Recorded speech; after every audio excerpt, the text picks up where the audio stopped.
আসসালামু আলাইকুম সুপ্রিয় শিক্ষার্থী বন্ধুরা, আশা করি আমরা সকলে ভালো রয়েছি। আবারও স্বাগতম আমাদের অনলাইন ক্লাসে। প্রিয় শিক্ষার্থী বন্ধুরা, তোমরা জানো আমরা আমাদের সাজেশন অনুযায়ী ক্লাসগুলো আপলোড করার চেষ্টা করছি ধীরে ধীরে। তো তোমাদের পরীক্ষা 20 তারিখে মাসে। তো তোমরা যারা এখনও সাজেশন নাওনি অবশ্যই সাজেশনগুলো নেওয়ার চেষ্টা করবে। ইনশাআল্লাহ এখান থেকে আশা করা যায় 70% প্লাস থেকে 100%-এর মধ্যে আমরা কমন পাবো। আর এই প্রশ্নটি হচ্ছে আমাদের সাজেশন অনুযায়ী 1 নাম্বার প্রশ্নের উত্তর। আমরা অনেক প্রশ্ন অ্যান্সার করে ফেলেছি ইতিমধ্যে। তো যাই হোক, আমরা প্রতিদিন একটা করে অন্তত ক্লাস আপলোড করার চেষ্টা করব। আর এই চ্যাপ্টারটি হচ্ছে যে ক্যালকুলাস 1 চ্যাপ্টার হচ্ছে 1C, অর্থাৎ ফাংশনের লেখচিত্র। তো এই প্রশ্নটা খুবই গুরুত্বপূর্ণ, যে প্রশ্নটা আমরা বাছাই করে ফেলেছি অর্থাৎ আমাদের সাজেশন অনুযায়ী 1 নাম্বার। আর এটা হচ্ছে যে তিতাস পাবলিকেশন বোর্ড বইয়ের অর্থাৎ চ্যাপ্টার 1C-র এক্সাম্পল হচ্ছে 13, অর্থাৎ একটা প্রশ্ন দেওয়া আছে। আর এই প্রশ্নটি এসেছিল বিএসসি দ্বিতীয় বর্ষ বা ডিগ্রি দ্বিতীয় বর্ষের 17 সাল এবং 18 সালে। এখানে বলা আছে ফাংশন অফ এক্স ইকুয়াল তো x² প্লাস 1 যখন x লেস দেন 0। আবার বলছে ফাংশন অফ এক্স যখন x লেস দেন ইকুয়াল 0 বা 1 লেস দেন ইকুয়াল, অর্থাৎ 1 লেস দেন ইকুয়াল x বা x লেস দেন ইকুয়াল 0। আবার বলছে ফাংশন অফ এক্স 1/x যখন x গ্রেটার দেন 1। তার মানেটা কি? অর্থাৎ দেখো এখানে 3টা শর্ত আমাদের রয়েছে।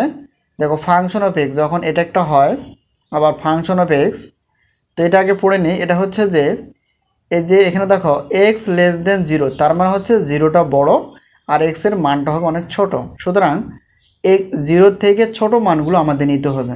0 থেকে ছোট মানগুলো আমরা নেওয়ার চেষ্টা করব।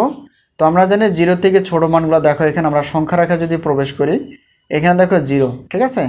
আর ডান পাশেগুলো হয় প্লাস, অর্থাৎ দেখো +1 +2 +3 +4, অর্থাৎ 1 2 3 4। আবার বাম পাশে আমাদের হাতের বাম পাশে হয় মাইনাস, অর্থাৎ -1 -2 এবং হচ্ছে -3, এভাবে ডট ডট চলতেই থাকবে। তো একটা জিনিস খেয়াল করবা যে 0 থেকে যত আমরা ডানে যাব অর্থাৎ প্লাসের যে মানগুলো আসবে সেই মানগুলো যতই দূরে যাব তত এটা বড় হবে। আর 0 থেকে মাইনাসের দিকে যত দূরে যাব তত এটা ছোট হবে।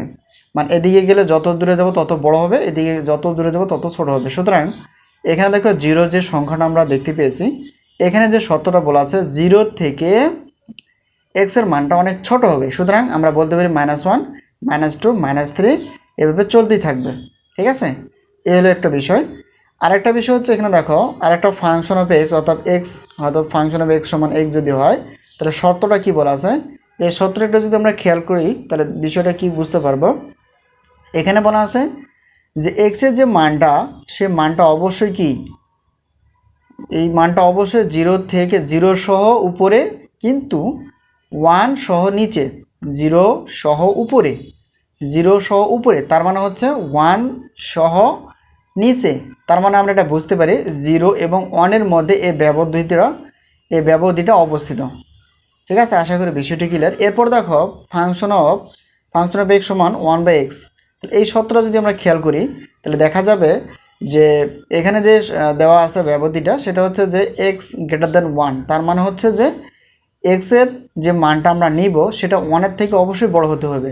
তো 1 এর থেকে বড় হতে দেখো 1 2 3 4 5 এভাবে চলতে থাকবে। এই শর্তটা হচ্ছে যে 0 থেকে ছোট, তার মানে হচ্ছে এখানে মানটা আমরা অবশ্যই -1 -2, ঠিক আছে, অথবা -3 -4 এরকমভাবে অসীমভাবে নিতে পারবো। এটা হচ্ছে অসীম একটা সংখ্যা, কিন্তু এখানে অসীম না। এই ব্যবধিটা যেটা বলা আছে সেটা হচ্ছে যে 0 সহ উপরে কিন্তু 1 সহ নিচে। সুতরাং আমরা এই ব্যবধি একটা পেয়ে গেলাম। আর একটা বলছে এখানে যে x এর যে মানটা অবশ্যই 1 এর থেকে বড় হবে, তার মানে 2 3 4 ডট এভাবে চলতে থাকবে। আশা করি বিষয়টি ক্লিয়ার। আর এই প্রশ্নটি আমাদের ছিল ফাংশনটির যে বিন্দুগুলো আমরা বসিয়ে লেখচিত্র অঙ্কন করব এবং তার ডোমেন এবং রেঞ্জ নির্ণয় করব, ঠিক আছে। আশা করি আমরা শর্তটা বুঝে গেছি। এখন আমরা সলিউশনে যাব। দেখো এই প্রশ্নটা আমরা দেওয়া আছে লিখে ফেললাম। প্রথম যে শর্তটা বা প্রথম এই হিসাবটা আমরা দেখব। এখানে কি বলা আছে, শর্ত নম্বর 1 আমরা দিয়ে ফেলেছি যে x less than 0। x less than 0 মানে 0 থেকে ছোট হবে x এর মানগুলো। তাহলে 0 থেকে x এর মানগুলো ছোট হলে আমরা মানগুলো বসাতে পারবো x এর -1 -2 -3 ডট ডট কোথায় বসাবো? এই ফাংশন অফ এক্স সমান এই জায়গায়। তার মানে দেখো এই পুরো ফাংশনটাকে যদি আমরা ওয়াই ধরি ক্রমজোড় তৈরি করার জন্য, সুতরাং আমরা বলতে পারি ফাংশন অফ এক্স সমান আমরা ওয়াই বলতে পারি। সুতরাং এই ফাংশন অফ এক্সকে আমরা ধরলাম কি ওয়াই ধরলাম। তাহলে এটা যদি হয়ে থাকে তাহলে আমাদের যে এক্সের মানগুলো হাতে রয়েছে শর্ত অনুযায়ী, তাহলে আমরা কি করতে পারি ওয়াইয়ের মানগুলো বের করতে পারি। তো প্রথমে দেখো এই জায়গায় আমরা যদি অতএব এক্সের মান -1 বসাই, তাহলে এখানে কি মান আসতেছে দেখো, এখানে দেখো এক্স স্কোয়ার প্লাস 1। প্রথমে আমরা কি করব এক্সের মানটা -1 বসাবো।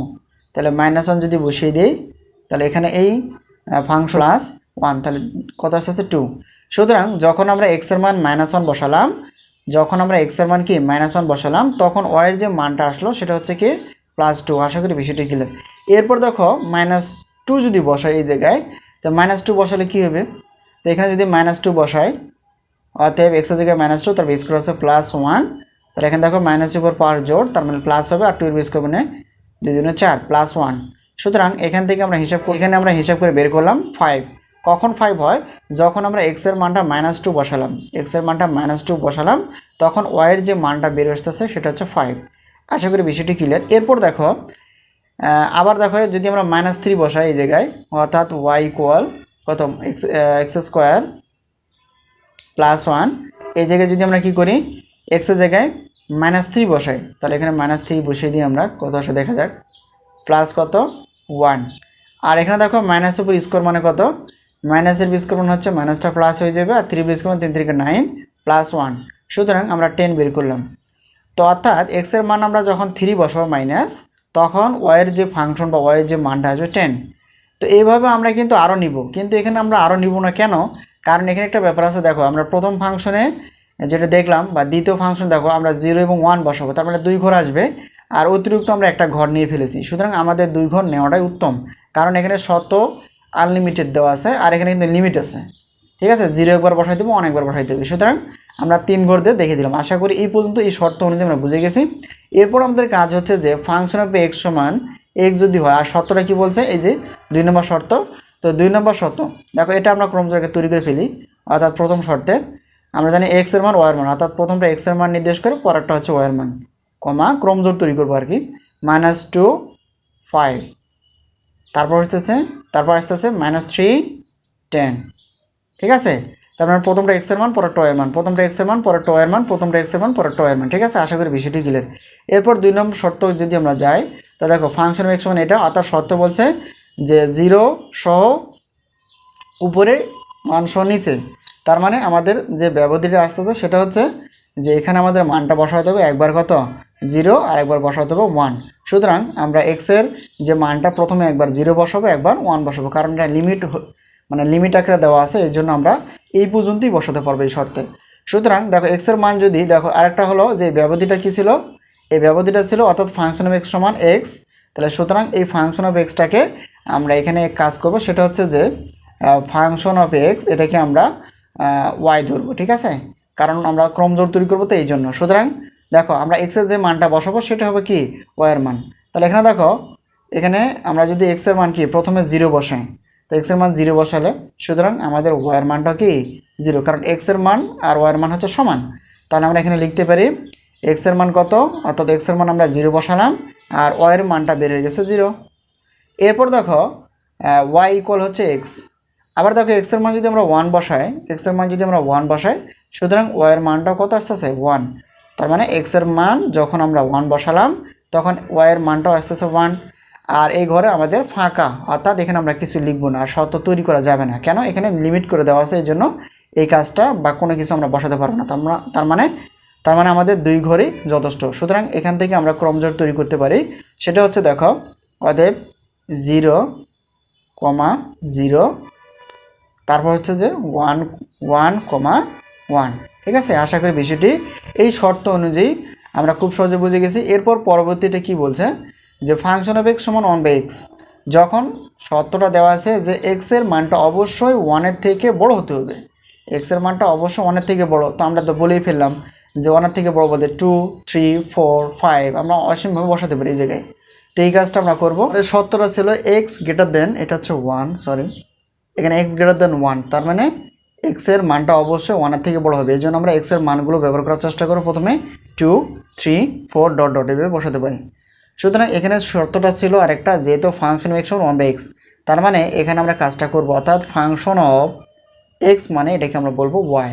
সুতরাং অর্থাৎ এখানে ফাংশন অফ এক্সের জায়গায় যদি ওয়াই বসাই, তাহলে দেখো এখন আমরা কি কাজ করব, এখানে দেখো ওয়াই ইকুয়াল 1/x। প্রথমে বলছে এক্সের মান কত বসালে, 2 বসালে, তো আমরা এক্সের মান 2 বসাই দিই, তাহলে 1/2। এটা ভাগ করলে দশমিক আসবে, আর দশমিক নিয়ে আসার দরকার নেই। সুতরাং ওয়ার মানটা কত, অর্থাৎ যখন আমরা এক্সের মান 2 বসালাম তখন ওয়ার মানটা বের হয়ে গেছে হাফ বা 1/2। আশা করি বিষয়টি ক্লিয়ার। এরপর দেখো পরবর্তী পার্টটা, এখন যদি এক্সের মানটা হচ্ছে ওয়াই সমান 1/x, তাহলে এখন আমরা কি এক্সের মানটা আমরা 3 বসাবো, তাহলে 1/3। এটা ভাগ করলে দশমিক আসবে, তাহলে এখানে আমরা বের করলাম ওয়াই ইকুয়াল টু 1/3। সুতরাং আমরা এক্সের মান যখন 3 বসাই তখন ওয়াইয়ের মানটা পাওয়া যাচ্ছে 1/3। একইভাবে আমরা এভাবে বসাতে পারি। আবার দেখো এটা শেষ, তাহলে ওয়াই ইকুয়াল 1/x শর্ট মানে এই ফাংশনে আমাদের কাজ হচ্ছে যে এখন এক্সের মান যদি আমরা 4 বসাই, তাহলে 1/এখানে 4, অর্থাৎ এক্সের জায়গায় 4 বসালাম। তার মানে এক্সের মান কত বসালে, প্রথমে এক্সের মান যদি 4 বসাই তখন ওয়াইয়ের যে মানটা বের হয়ে আসতেছে সেটা হচ্ছে 1/4। ঠিক আছে, আশা করি বিষয়টি ক্লিয়ার। তো এখন যে অর্থাৎ 1 নং শর্ত, 2 নং শর্ত, 3 নং শর্ত যেগুলো ছিল সেই বিন্দুগুলো আমরা এখানে লেখার চেষ্টা করব। 1 নং যে শর্তটা আমরা হিসাব করলাম, তো 1 নং শর্তের আমরা ক্রমজোড়টা এখানে লিখে ফেলেছি, আর 2 নং শর্তের ক্রমজোড় হচ্ছে এই জায়গাটা, আর 3 নম্বর শর্তের ক্রমজোড়টা হচ্ছে এই বিন্দুগুলো। সুতরাং আমরা 1 2 3 এটা হচ্ছে 1-এর শর্ত মানে শর্ত 1-এর বিন্দুগুলো, আর এটা হচ্ছে শর্ত 2-এর, আর এই 3-এর শর্ত হচ্ছে এগুলো।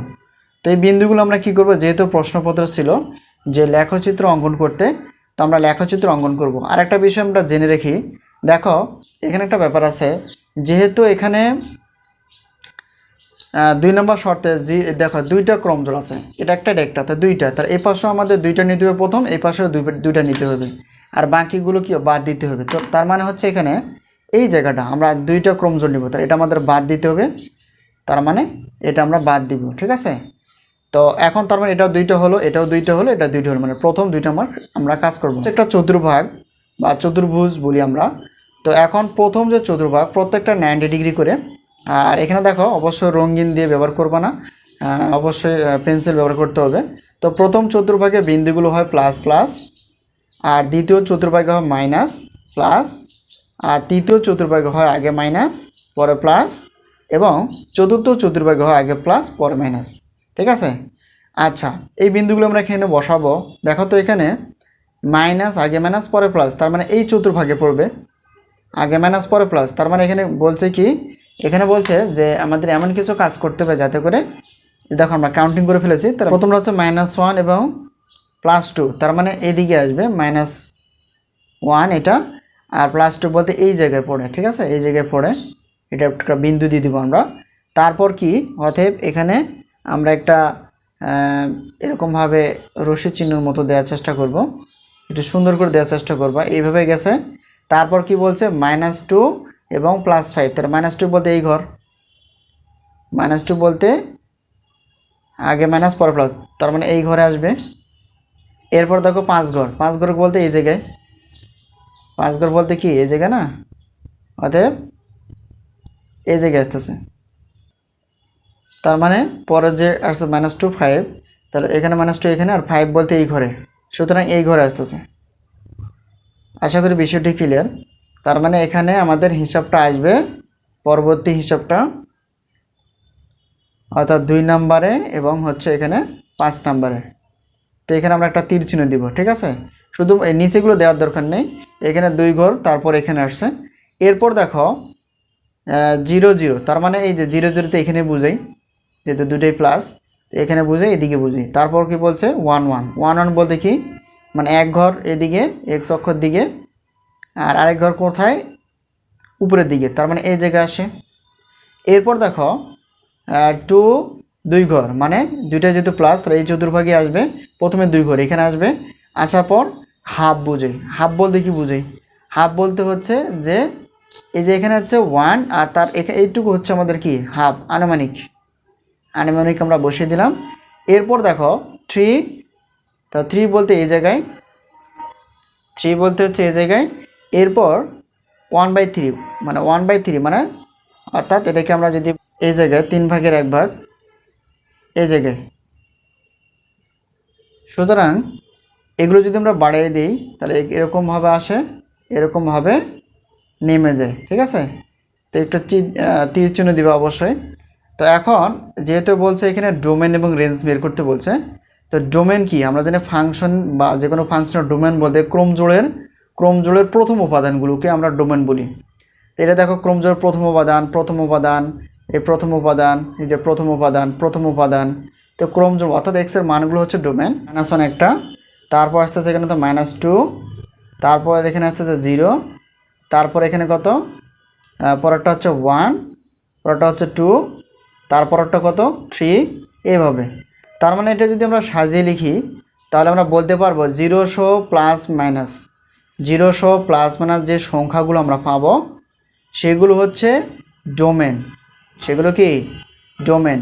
আর ডোমেনটাই হচ্ছে কিন্তু আমাদের এক্সের মান, আর এগুলোকে বাস্তব সংখ্যা বলা হয়। এটা লিখে ফেলেছে আর, ঠিক আছে, এইভাবে লিখছি। আবার বলি, এই যে মানগুলো অর্থাৎ ক্রমজোড়ের প্রথম উপাদানগুলো আমরা লিখে ফেলেছি, এই মানগুলো যেহেতু কোনোটা প্লাস কোনোটা মাইনাস, তার মানে এখানে শূন্য সহ একটা +1 একটা -1, একটা +2 একটা -2, এভাবে যদি হয় তাহলে সেক্ষেত্রে আমরা বলতে পারবো অর্থাৎ শূন্য সহ যত সংখ্যা পাবো সেগুলো হচ্ছে বাস্তব সংখ্যা। সেগুলোকে আমরা কি বলি, বাস্তব সংখ্যা। আর ক্রমজোড়ের প্রথম উপাদানটাই তো আমরা বলি ডোমেন। আশা করি বিষয়টি ক্লিয়ার। এরপর দেখো রেঞ্জ কি, আমরা জানি ক্রমজোড়ের দ্বিতীয় উপাদান। তো ক্রমজোড়ের দ্বিতীয় উপাদানগুলো কোনটা, অর্থাৎ 2 নম্বরগুলো, এর মানগুলো 2, তারপর আসতেছে 5, তারপর আসতেছে আবার 0, তারপর আসতেছে 1, তারপর আসতেছে কত এখানে হাফ, তারপর আসতেছে কত 1/3। তাহলে এই শর্তটা কি হবে, তাহলে রেঞ্জের শর্তটা হবে শূন্য সহ সকল শুধু ধনাত্মক সংখ্যা, শূন্য সহ সকল ধনাত্মক সংখ্যাই হচ্ছে আমাদের রেঞ্জ, শূন্য সহ। তাহলে এখানে এই যে শর্তটা আমরা জানি খোলা ব্যবধি এবং বদ্ধ ব্যবধি যে সত্যগুলো পড়ে আসছিলাম, সেটা দেখো এটা হচ্ছে 0 থেকে শুরু করে ইনফিনিটি পর্যন্ত এই হিসাবগুলো যদি আমরা দেখি এভাবে চলতেই থাকবে। সুতরাং এই ফাংশনটির আর অফ অর্থাৎ এফ মানে হচ্ছে, অর্থাৎ এই ফাংশনটির রেঞ্জ হচ্ছে 0 ইনফিনিটি পর্যন্ত। আশা করি বিষয় ক্লাসটি আমরা খুব সহজে বুঝে গেছি। যদি কোনো জায়গায় বুঝতে অসুবিধা অবশ্যই কমেন্টসে লেখার চেষ্টা করবা। তা আজকে এই পর্যন্ত, আবার দেখা হবে পরবর্তী ক্লাসে। সেই পর্যন্ত ভালো থেকো, আল্লাহ হাফেজ।